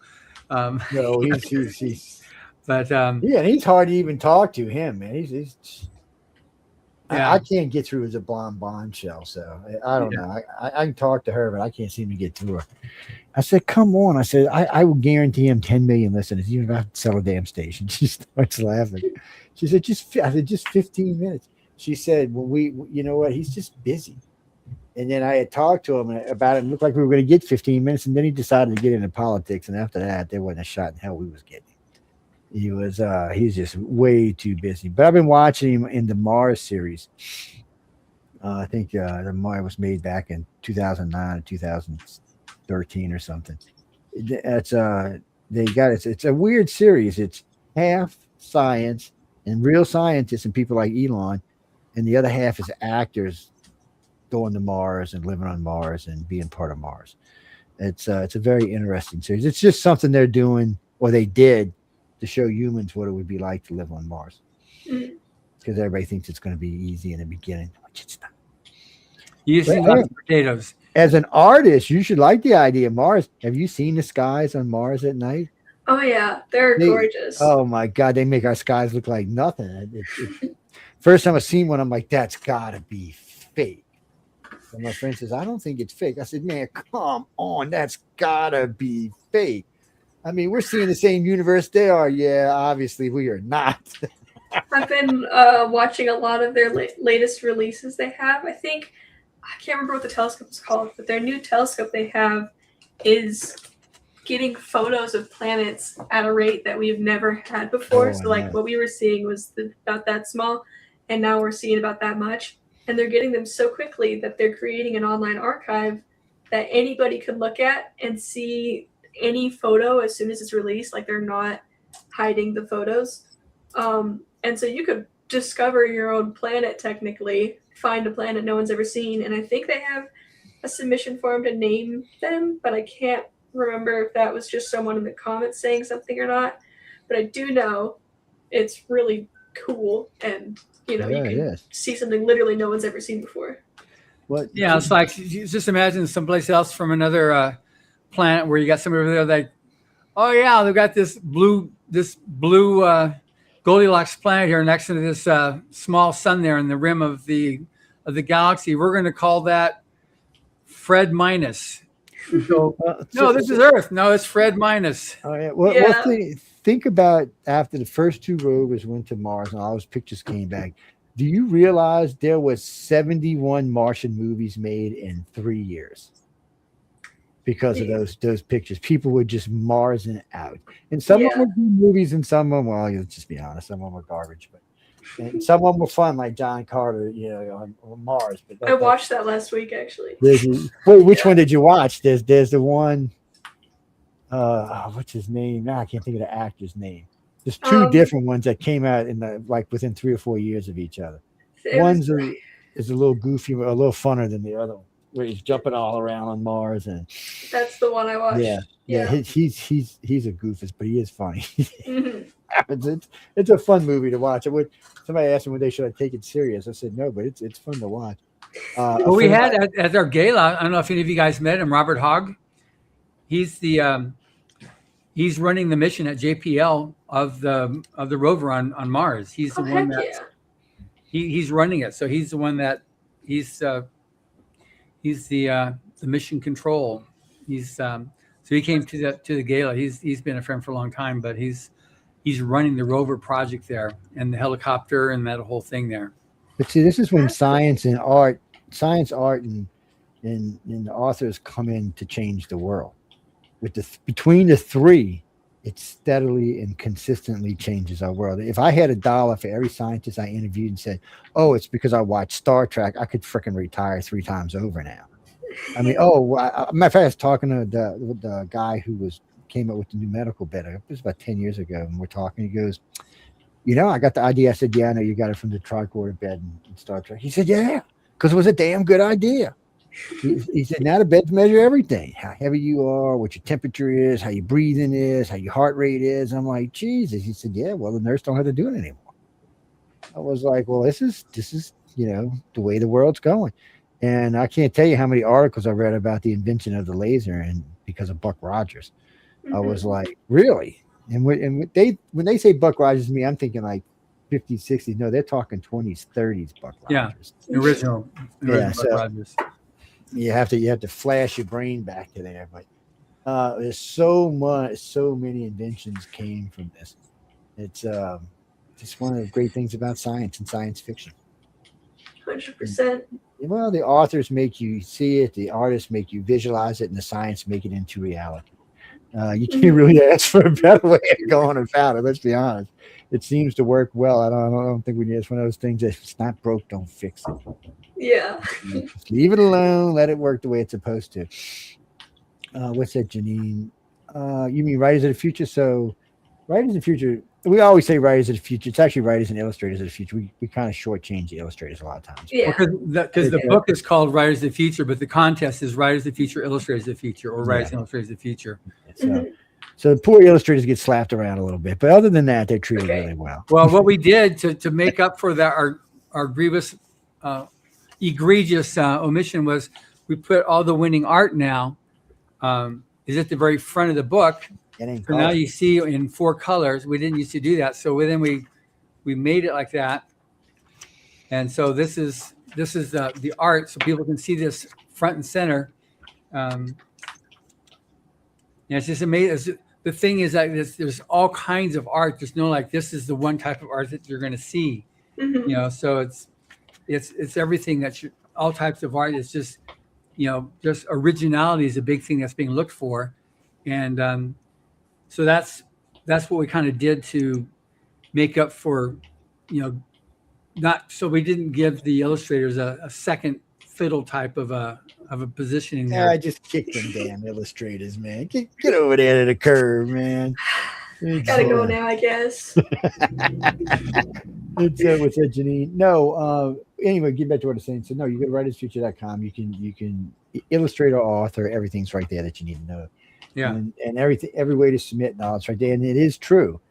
So when it goes to the judges, not the coordinating judge. When it goes to the judges, they have no idea who you are. They don't know how old you are. They don't know what color you are. They don't know what sex you are. All they know is either you're a really good, talented artist, good enough to get into the contest, or a good enough, talented author to get into the contest. That's all they know. And then they judge. And remember, people, these are professionals. These aren't rookies. So they actually know what they're looking at. And it's interesting to listen to all the judges, because when you hear them talking about stories, believe it or not, judges get their favorite stories in groups. And it's not always the same story for each judge. A lot of times you'll talk to 8 judges, they'll have 8 different favorites. It's so I don't even know how to come to a vote sometimes. I really don't. And this is the first year I actually read the stories before I looked at the pictures. I wish I'd have done that in the past, but it's the first year I actually thought about it, because I wanted to come back and see how hard it is after I read the stories to. I still screwed it up, so I'll just be honest. That's about half right. So it's a good thing I'm not an author, apparently. And sometimes concepts are different. Good, John. Yeah, the thing also about the contest is like you got the 12 writers, the 12 artists, and it's you have the grand prize winner. I mean, that's for this contest. You got the grand prize winner, but in terms of a career, right now, all 12 writers and all the illustrators have the same amount of push to get going, to launch a career. And so sometimes it's, like sometimes the grand prize winner gets a little head start, but sometimes it's a third place, second quarter. It doesn't matter. It's just like, how much is the person willing to take what they've got and run with it? And the illustrators, it's all like, it can be like the Kentucky Derby. The just last one where you had the guy in the last place came up at the very end and he won the race. It was like, I don't know if anybody watched that. That was crazy. How he just came up and won the race and became the champion. So it doesn't matter. It's just that right now we're getting so much media. We're getting more media this year than we've ever gotten before for our winners. And, the radio and, if anybody's got something else coming out, then we'll take that and we'll push that as well as on radio and on the Author's Quill, because this is going both to TV as well as radio right now. So this is what on TV, Joe, that we're reaching on this show, probably anywhere from 40,000 to 250,000. We're still developing the audience, so it's hard. And it fluctuates a lot, but that's where we are these days. But the radio is about 4 million. Yeah, and well, yeah, this show, now that we added into 10 new servers, I think we're sitting at like 5.1, 5. I don't know, somewhere up in there. And but we picked up so like we're in places like Jakarta now and Buenos Aires and San Pablo and places that we weren't, in cities that have populations of 30 and 40 and 50 million. So and what gets me is how many, like Michelle showed the other day, I was doing her stats, and they're listening to her on her afternoon show in Jakarta at 8:30 in the morning. Well, they had 61,000 people listening. They don't even speak freaking English there. And they had 61,000 people listening. I'm thinking, who's translating? And it's to me, it's, when you see European audiences is one thing, and even Asian audiences, because, almost all Europeans speak some English, or a lot of Europeans do. A lot of Asians speak English, but when you get into the African countries and even the South American countries, there's not as many of them speak English. And so it's just crazy. It's like Cuba. We have a huge audience in Cuba. There's not even that many people there. And I'm like, God. And now I don't even know if they can listen to us right now because they ain't got no fuel. So we may be losing out. But, places like Venezuela, which we just invaded, even in Iran, we have audience. I don't know if we do right now because everything's shut down over there and I haven't looked. But, I mean, we had a decent audience in Tehran. I mean, it was 30, 40,000 people. And I don't, 40 people there in North Korea. And it's always crazy when you hear North Koreans listening to us. I mean, we probably got more than that now that half of North Korea is in Russia, but it's we got a lot of Russians that listen. We got a lot of Asians that listen. We got a lot of Chinese that listen. Hey, John. Yeah.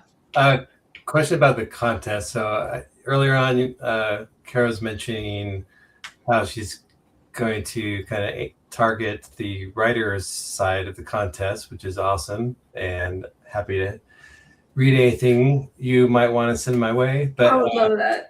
Yeah, and I know Shuri CL4s was an Illustrator winner last year, and she's also doing the same thing, trying to become a writer. Yeah, she's got multiple honorable mentions already. Yeah, so I'm just curious in the history of the contest, how many double winners? It's either 4 or 5. I started looking at the other week, and it's it's a very very elite. Rare.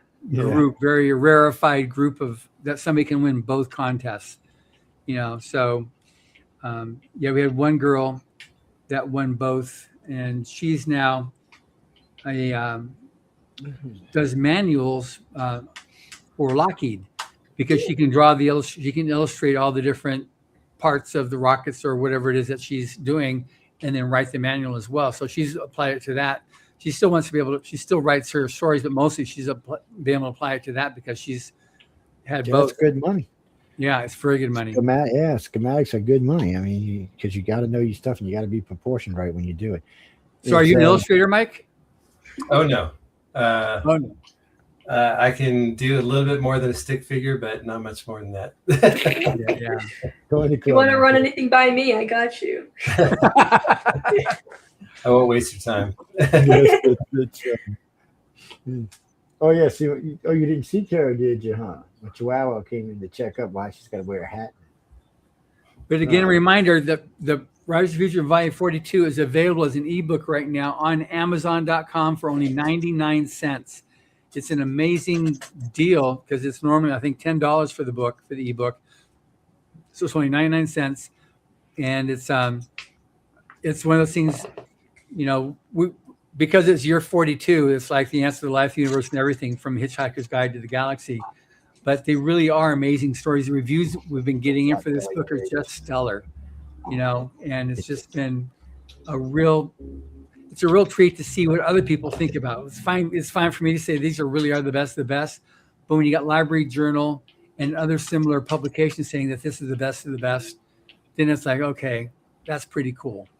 And so these really are. If you like science fiction or fantasy, I can promise you that you're going to find something that you're going to like that fits your taste, because it's just all across the board of top-notch writing. It's not like you got, this is pretty good, this is pretty good, this is excellent, this is like, it comes with the ride. They're all like top-notch stories.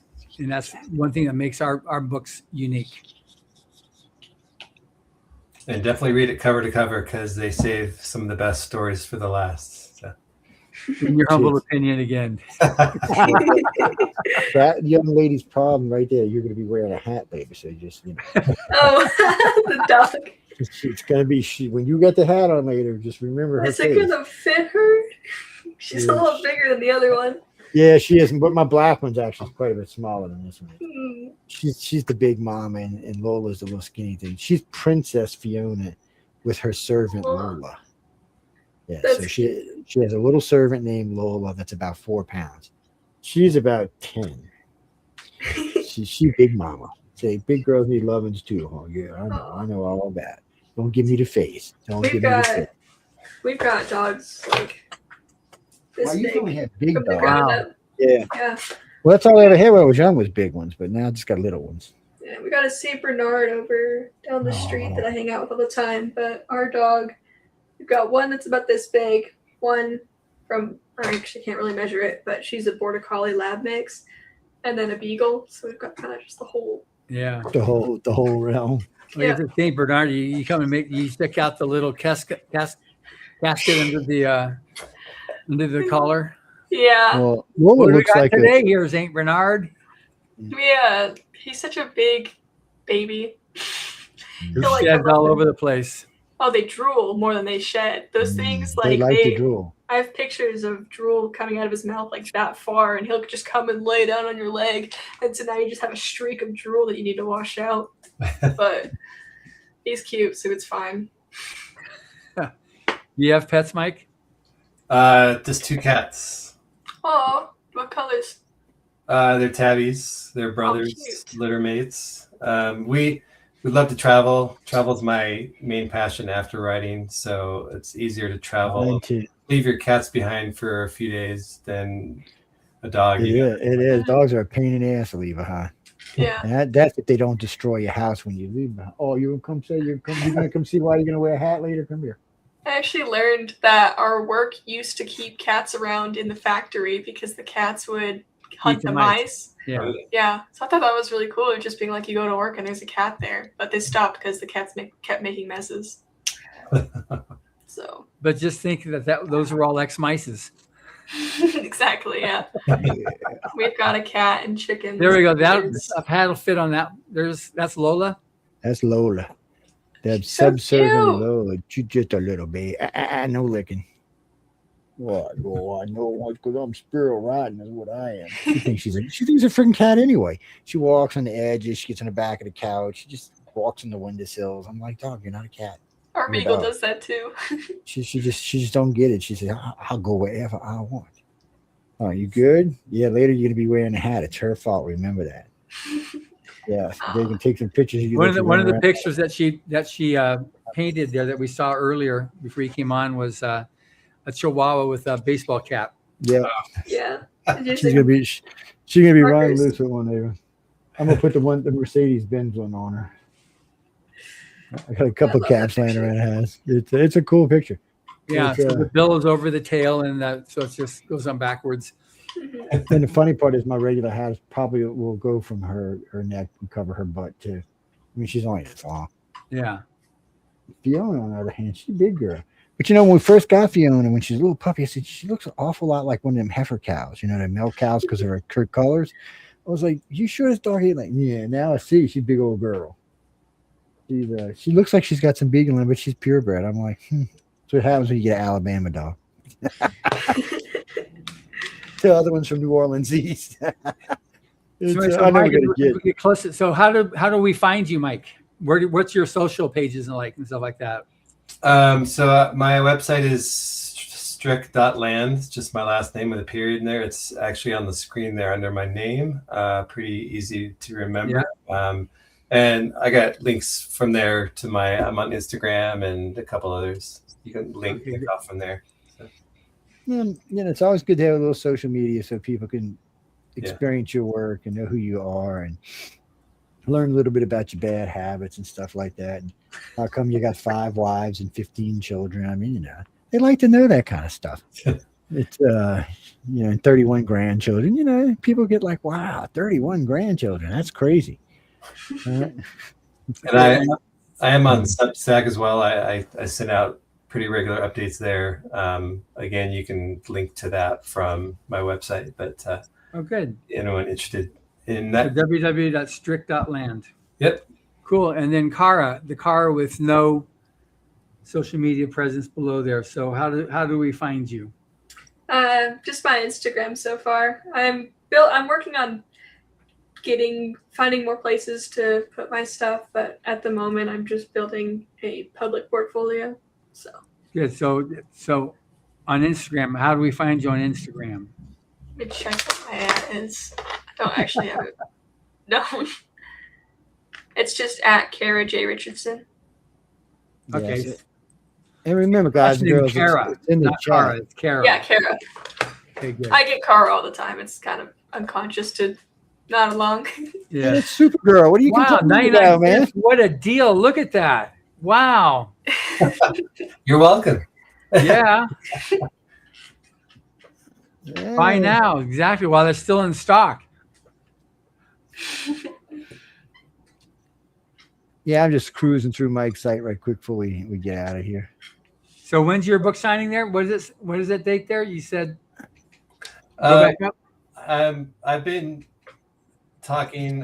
visiting various bookstores trying to put together some kind of bookstore signing, which I haven't. Yeah, right there. Book signing. Yet. Yeah. It's that one is kind of more it's a very small thing. It's in my mother-in-law's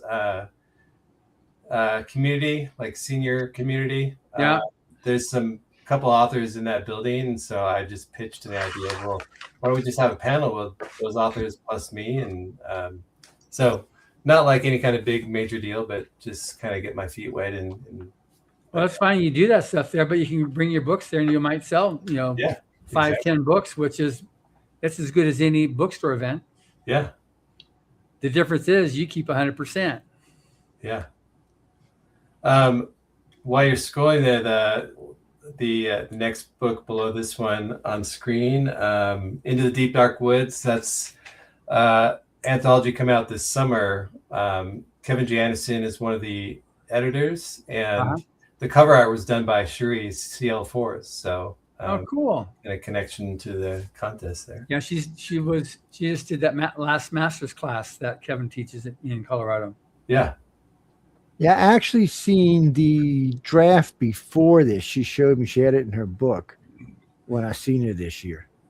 And because she was showing me something else, and I noticed, and then she told me what it was for. Dracula. You should write about vampires in New Orleans and how they like to get drunk and high. Yeah, that short story is a kind of a retelling of the Dracula, where Dracula and Renfield are on a generation ship in space, and Dracula is raiding all the sleepers in the pods, and they both kind of fall in love with each other. So it's kind of a science fiction, romance, horror kind of blend. So. A little bit of everything there. Okay. It works. That's all that matters. Yeah. It's I see quite a few of them in here, though. So you've been busy. Yeah, most of it's actually, well, all of it is short fiction, but hopefully get some novels up there soon. Yeah. It's always good to have stuff to sell. People like to see things for sale. Yeah. It's absolutely. Oh, get in there.